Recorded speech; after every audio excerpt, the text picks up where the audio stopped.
मंत्र जपला आणि बाणावरती सोडलेला आहे आणि ते बाण सोडून दिलेला आहे. सवेची काढोनी दुसरा बाण नागास्त्र तयावरी स्थापून तोही चुंबिता पावला गगन पाठोपाठ शक्तीच्या.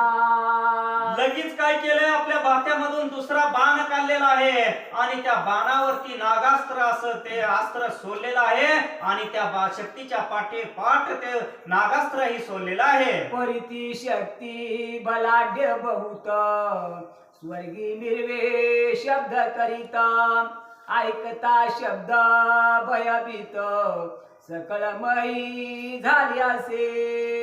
मग ती शक्ती जी होती ती आरडत वरडत गरजत चाललेली आहे आणि तिच्या आवाजानं जे काही पृथ्वी तलावावरती असतील, प्राणी असतील, मानव असतील, सगळेजण हादरलेले आहेत. कशाचा आवाज आहे?